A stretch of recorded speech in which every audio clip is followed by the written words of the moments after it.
Oui, au second semestre 2023. La persistance d'un excès de cash dans le système, sur épargne des ménages, permet une entrée en récession au ralenti, mais récession tout de même.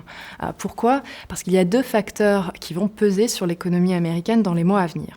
Le premier, c'est le resserrement des marges des entreprises, c'est-à-dire que l'inflation salariale baisse moins vite que l'inflation des biens et des services. Le second, c'est le resserrement des conditions de crédit suite à la faillite de SVB et de Signature Bank. Enfin, nous intégrons dans ce scénario récessif un facteur potentiel aggravant qui est la politique budgétaire. Les discussions autour du plafond de la dette sont au point mort et il semble que seul un accord bipartisan intégrant des réductions drastiques des déficits sera accepté par les républicains. Dans un contexte récessif, ce serait forcer une politique procyclique dangereuse.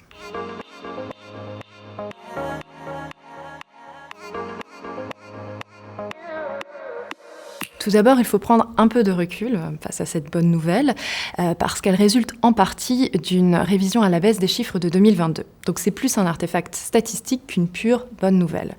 Ensuite, nous voyons que ce rebond est principalement dû à un rebond post-pandémie du secteur des services aux consommateurs et à l'investissement public en infrastructure. Les exportations en volume sont déjà, elles, en contraction et l'investissement privé reste très faible en raison des incertitudes réglementaires et géopolitiques.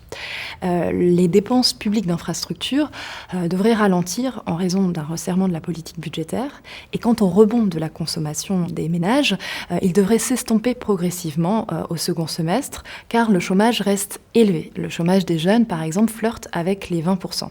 Le point positif est que la Chine est l'un des rares pays à avoir une inflation sous la cible officielle.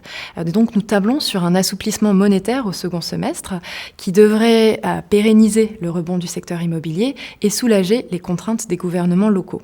Donc au total, une croissance chinoise qui devrait facilement dépasser l'objectif officiel de 5% est tangentée avec 6%.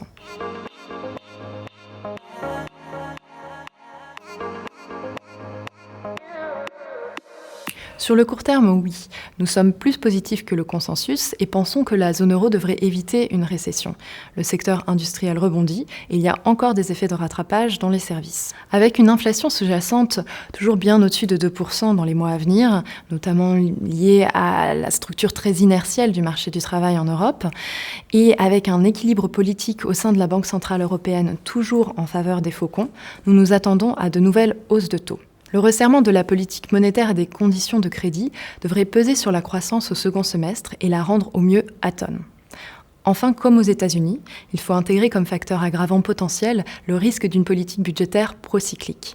La proposition du gouvernement allemand qui suggère un retour avec des règles budgétaires, critères uniformes et règles uniques est en ce sens peu encourageante.